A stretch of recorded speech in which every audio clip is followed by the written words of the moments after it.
And so we'll be having a closed weekend this weekend. I believe next weekend you'll probably be in your churches because you'll be past the 10-day window of concern that often is there. So let's kneel as we pray.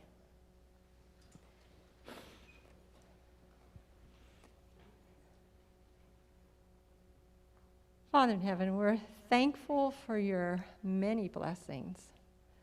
I think of those who were stranded because of the storm, those who have been working for you in the canvassing work and who had many miles to drive and many doors to knock on.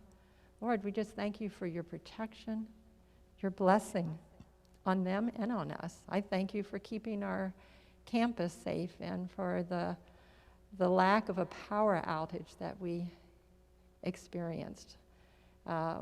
Sometimes blessings are not just in what we get, but in what we don't get.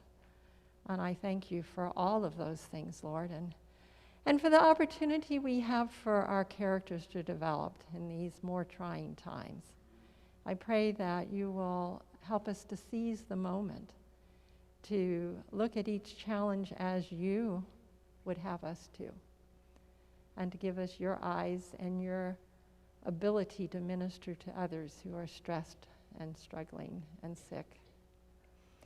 I thank you for your spirit on our campus and for the way you are seeking to minister to each of our heart's needs. And I pray that he will find a ready place in each student, each staff's mind, that we might have the peace that passes all understanding, that we might have the zeal to work for others that you want us to. And now we ask that you will bless us in this assembly, that we'll learn lessons, Lord, that will help us as we are dealing and meeting with others. In Jesus' name I pray. Amen.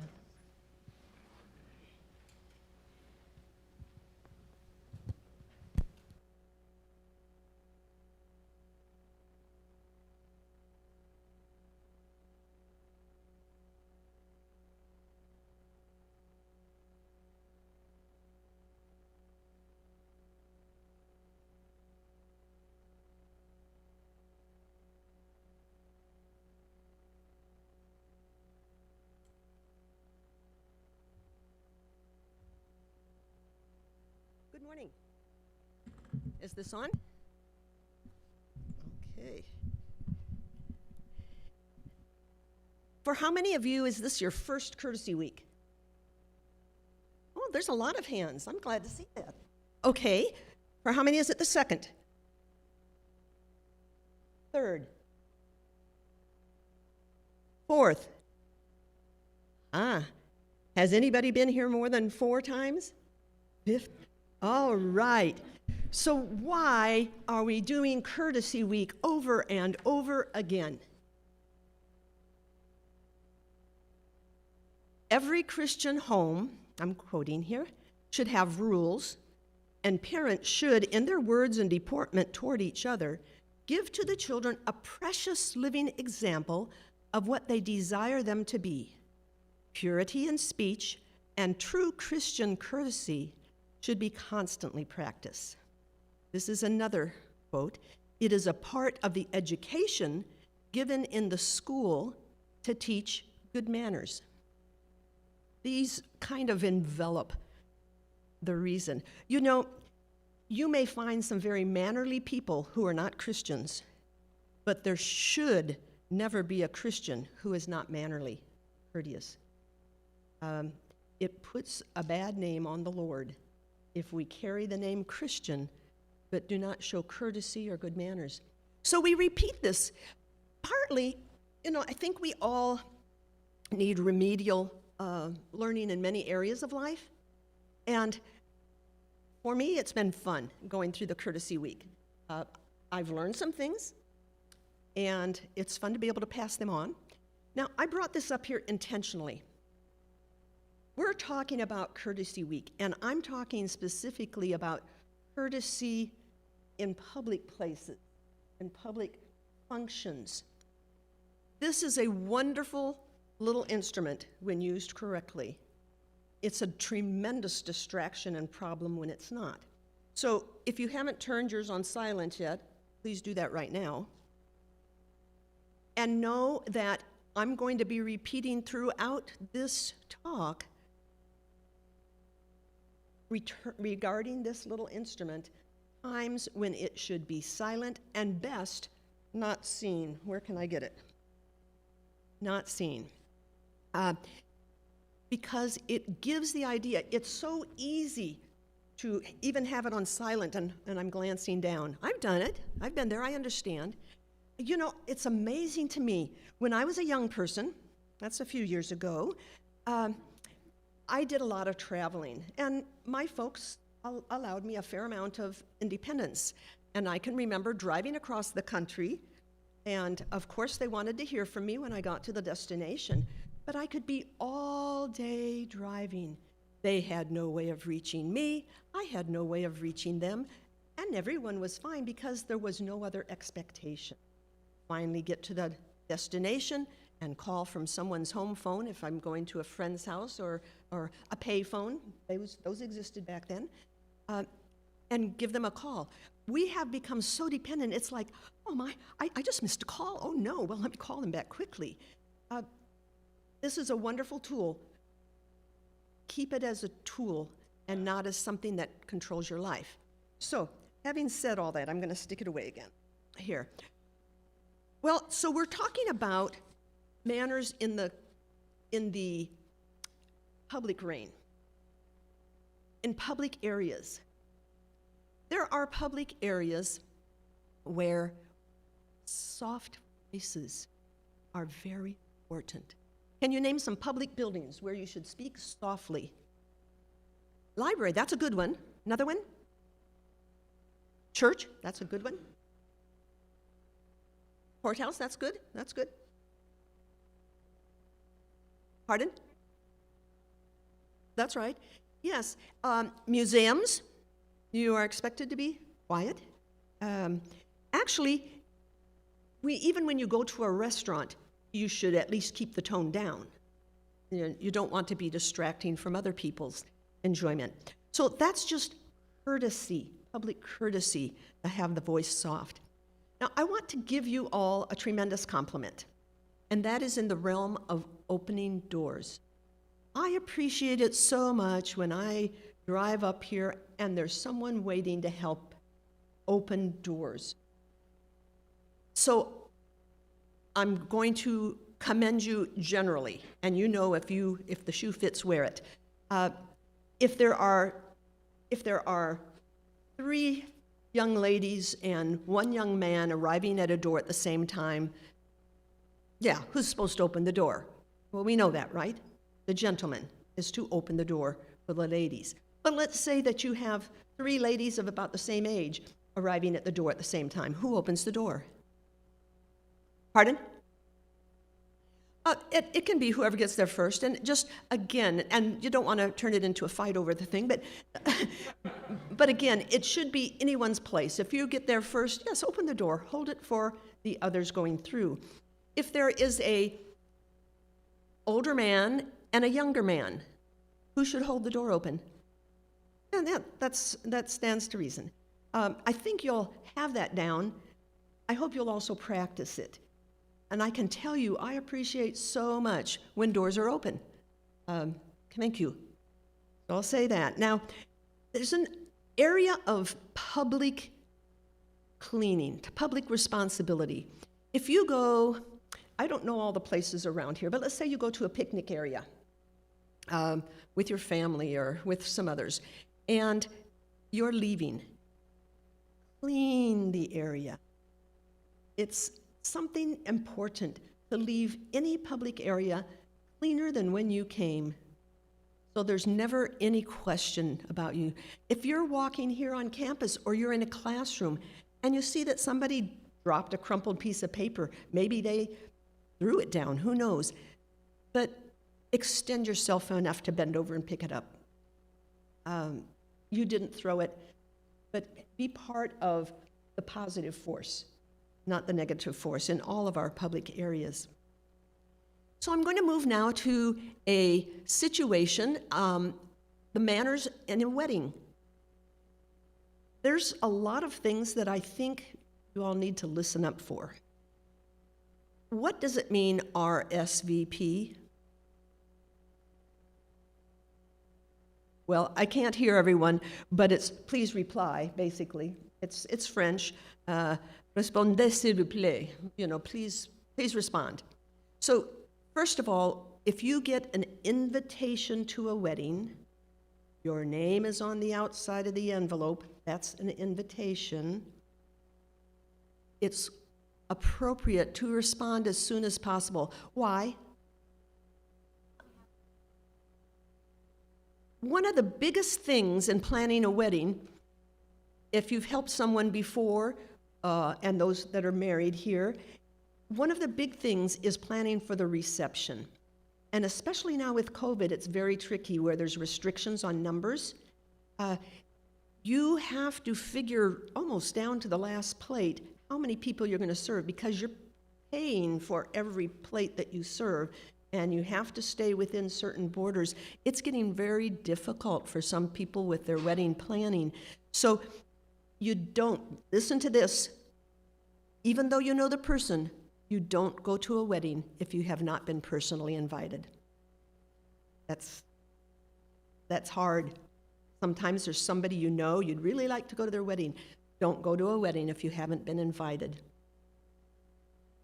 Also, if you did get an invitation and it just had your name on it, don't take anyone extra with you. Again, those that have to make plans, it's difficult. I've heard several people angsting in this time how to hone it down, because you don't want to leave out anyone, but you can't invite everyone that you want to. Is that understood? Did everyone hear that? You go to a wedding if you are personally invited, and don't take it offensively if you know them and you didn't get an invitation. Just know that they're dealing with some difficult decisions on that. You arrive at a wedding at least a few minutes early. You want to arrive a few minutes early because the wedding may actually begin on time.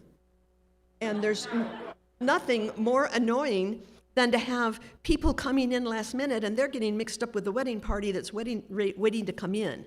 So arrive at a wedding at least a few minutes early. 10 minutes is considered a nice amount, but arrive on time. It's appropriate to have a gift for the bride and groom. Women don't wear white. You don't want to be taking away from or causing any confusion with the bride. So white is not considered appropriate to wear when you're going to a wedding. I'm talking about a solid white dress. And turn this on silent before you go in. Better yet, leave it in your car. But if you take it in, that's fine. But out of sight. Don't be like. It's so obvious when people are still connected to the phone. Stick it away in a purse, in a pocket. That's weddings. I would like to now move to another public function, and that is a funeral. Is there anybody here that has never been to a funeral? 1, 2, 3. I find 3 people that have never been to a funeral, and that's a rarity. I have people that have been to funeral. I know our daughter wanted to go to the funeral of a dear elderly friend. She was only 3 or 4, I think, when Doña Marina passed away. Funerals, when you say become a way of life, you're going to be encountering funerals. So there are manners with regard to funerals. One of those is, again, turning off this little box before you go in. Put it on silent or don't take it in. That's the best. My ringtone is a chirping cricket. Can you imagine what it would be like to be in the middle of a solemn funeral talk and have these crickets start sounding? It's just not good. So when you go to a funeral, you don't have to be dressed in black, but one should avoid loud, gaudy colors that call attention to yourself. Dress conservatively, not to draw attention to yourself. That's probably the best way to speak of how you should dress. Now, many funerals, they have the casket open to view the deceased, and the ushers will usher you out after the funeral to walk past. There's an appropriateness there. The appropriateness is when you get to the casket, you stop and you look. It's a way of showing respect. It might sound funny, but it does show respect. To escape that all together or to just kind of run by, that's kind of like not showing the respect to the family that you care about the deceased. Somebody suggested that that's a good time to have a brief prayer for the family. You stop, you don't stay long, you look at the loved one, and then you move on. It's another occasion that it's important to arrive a few minutes early if possible. There's more than one reason. One is frequently there are family members of the deceased that are milling around at that time, just before. Of course, after is another, but it can give a chance to connect with them. And you don't need to say a lot at a funeral. If they, just even a squeeze of the hand or, I'm sorry for your loss, that you're there, that's important. You don't need to try to come up with some flowery speech. If something comes to you naturally, that's fine, but being there is very important, showing concern. The graveside service is something that I want to speak about because many people don't understand the gravesides or some of the manners at the graveside service. First of all, walking out to the graveside, you see a blue canopy. It's usually blue. I don't know if they ever use other colors, but you see a canopy with chairs underneath. You all been to that, mostly? Okay, so those chairs are not first come, first serve. Those chairs are for the family. It's embarrassing for the family if someone sits down in those chairs and they're not the family and there's family that need to occupy them. So don't sit in the chairs. The congregation, other than family, stand. That's just the way. But getting to the gravesite, to where that is, watch where you're walking. Don't walk on graves or on grave markers. That's a thing of respect. We know nothing's going to happen, but it's showing respect. And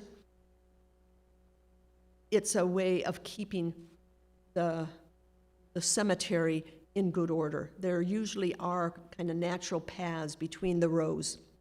Does anyone have any question about the funeral? No questions about the funeral. Now I'm going into the biggie. I'm going into dining etiquette. Now this is what you would want to use at any special formal meal, including the courtesy banquet. We have just the right day. It might end up being an outdoor picnic banquet, but we're going to call it a banquet nonetheless. That's another place where leave it behind, best of all. Have it off for sure. They say that a hostess should never have it on their table, and I've erred on that before, but I've been trying to be very conscious about that. If I have people over, try to leave the phone out of sight. So we can learn at every age, okay? There's a gentlemanly gesture when he's bringing an escort. The gentleman offers his arm. Who has been through this and you're totally confident that you know which arm you're supposed to offer? Gentlemen, what arm are you supposed to offer? The left arm. Now, I'm sorry. Did someone say something? There's nothing magic about it being the left arm. It really dates back to a long time ago in that chivalrous age when he might have his weapon and then he wanted his right hand free for protecting the miss. But it has become the traditional, correct, informal situations. Now, I want to say this. If you look at if you just do a Google search on man escorting, offering his arm, you will see people on either side, because there's many different situations that just make it easier. You will see me always taking my husband's right arm because that's where I need the help most. So it varies, but at least with regard to a formal lunch like a courtesy banquet, you would offer the left. Now, I need one man volunteer and one woman volunteer right now. Okay, good. Jordan, one young lady. I'll volunteer you if you don't volunteer yourself. Huh? Sure, go ahead.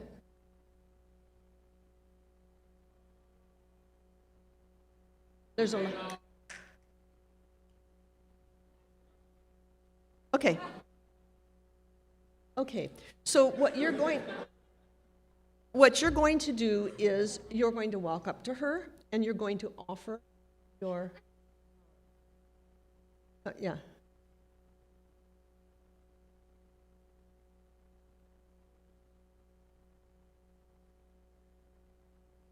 Okay, now stop right there.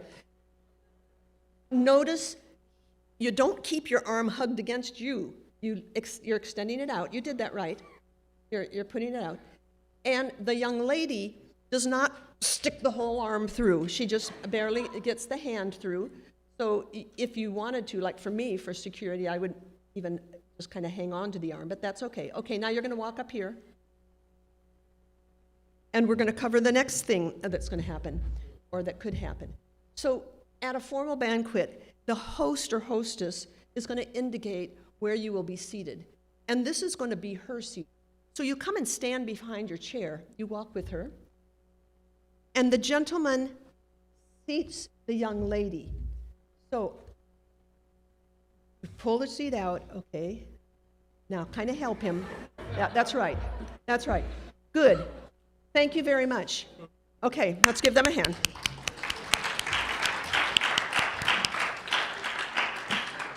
So the gentleman offers the arm. The young lady should never grab an arm that hasn't been offered, okay? Even though he might need to be reminded, let the gentleman offer his arm. And as he did that nicely there, apart from the body, not hugged against, giving her space to be able to reach through and have that, I call it a steadying experience, or solidifying. Okay, so you have that. You have come up. Now we're going to go back to the dining table. By the way, no hats at the table. No, those are not good taste. There is always a host or a hostess at a meal. At a banquet, I believe we have had the custom of assigning a host or hostess to the table. So there's always going to be, at least here, there's in most any formal situation, there's going to be the one that's in charge, the host or the hostess. Listen to this information. If you miss this, you're missing something very important. Anytime you go to a formal meal, watch the host or the hostess for cues. If you don't know what to do, don't do anything till they've indicated. They're the ones that decide when you're going to sit down. You never just go in and go sit down. You wait until they tell, and they'll tell you where you're going to sit. So you watch for cues from the host or hostess. Then when you sit down, the first thing you're to do when you are seated is take your napkin. If it's a full-size napkin, you just open it. See, this is a full-size napkin because it's bigger than that. It's folded in half. If it's a full-size napkin like this one, you open it in half, lay it across your lap. You don't open it and shake it out. Okay, you just open it and lay it across your lap. That is the appropriate way, and it stays in your lap for the entire meal. Now, if you need to get up for whatever reason, you lay the napkin on your seat that says you're not done eating yet while you get up. Also, gentlemen, if your escort or any other lady at the table needs to get up during the meal, stand up when they get up, and then when they come back, you stand up again. So that's courtesy. It's not being practiced as much as it was in the past, but we're still wanting you all to know what is the most courteous. So you have your napkin on your lap, and the host or hostess, there'll be the blessing, whatever our preliminaries. Usually you will then they will set the cue for starting food around. Now, do you pass to the right or the left? Okay, you're both right, but I'm going to tell you what's considered present truth on this. Present truth is you pass to the right. Now, I grew up, we did a lot of entertaining at our home, not so formal, but my mother always said pass to the left. And I looked up, and historically, that was what was in the manners books in the past, was to the left. In the last several years, manners books have switched and put it to the right. And they say because if this person here passes to the right to me, they can hold the plate for me while I serve myself, and it's supposed to be less clumsy. If your host or hostess says to pass to the left, do it. It really doesn't matter. What you don't want is food to be coming from two directions and it suddenly all piles up in one place. So just to the right is now considered correct convention. It used to be to the left. But you do not begin eating, listen up carefully, you do not begin eating until all the food has been passed. And then you watch the host or hostess. When they take their first bite, it's frequently the hostess that is calling the shots on this because they're the ones that are working with the food preparation and distribution. So watch, when she takes her first bite, it's time for you to eat. You can now eat. But even when the food is being passed, don't get over rambunctious. You might see something you really like, but don't pile it on your plate. You're going to have a second chance, maybe, if there's not too many people at the table, but take a modest amount of the food, and you can ask for a repeat later if that's passed around. Another thing, we're passing to the right.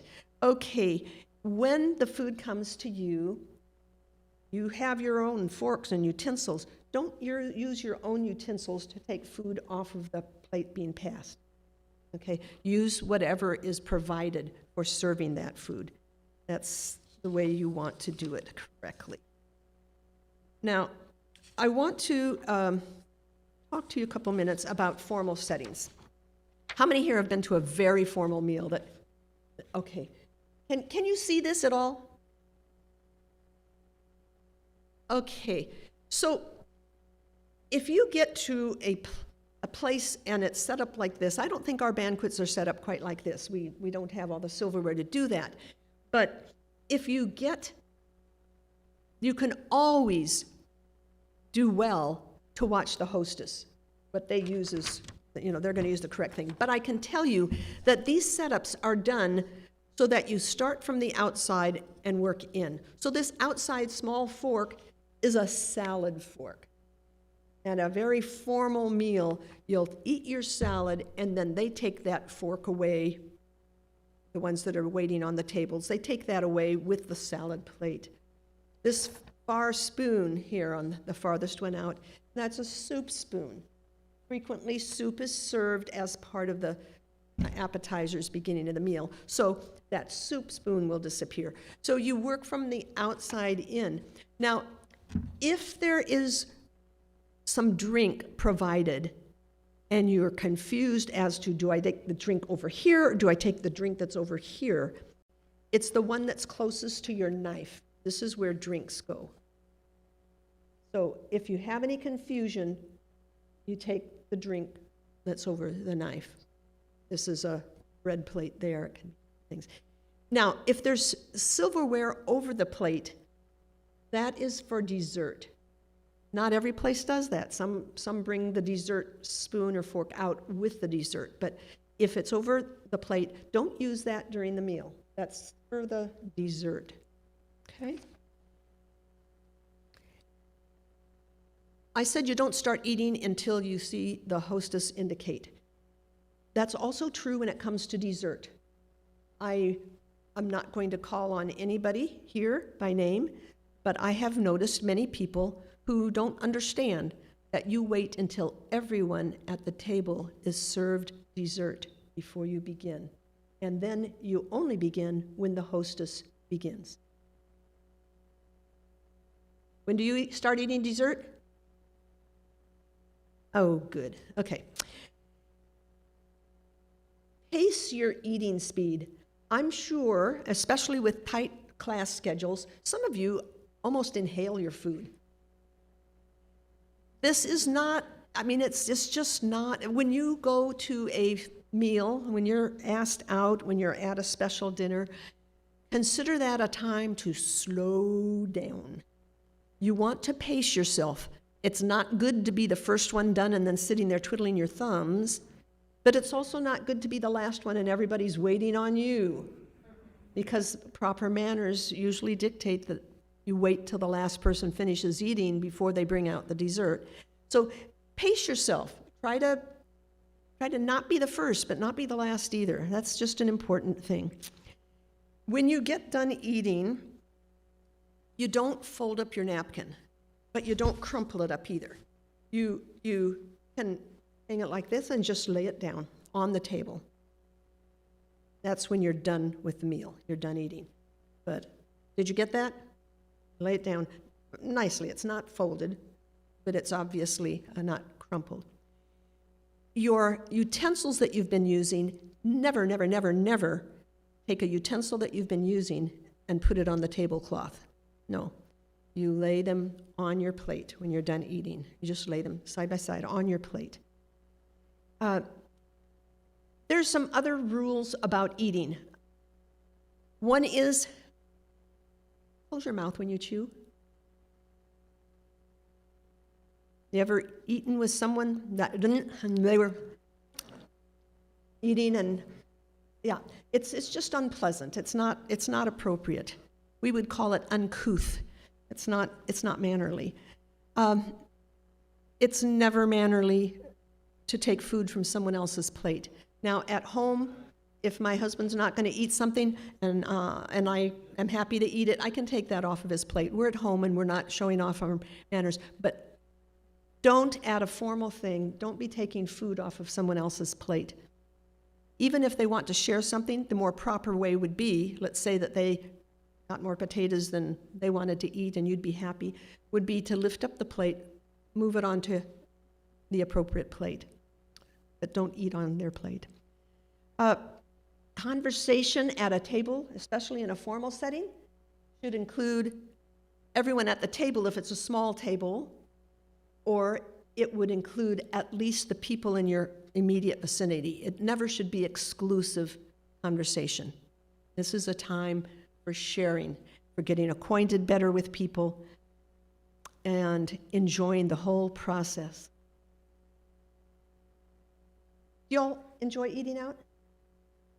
Do you enjoy eating in kind of a formal setting sometimes? I think it's fun. It can be fun. Enjoy it, and remember your manners, and have a good time. Well, let's have a word of prayer to close. Loving Father in heaven, we are so grateful that you are our loving Father. And we're so grateful that Jesus came and lived a perfect gentleman here on this earth. Father, I pray that each of us will want to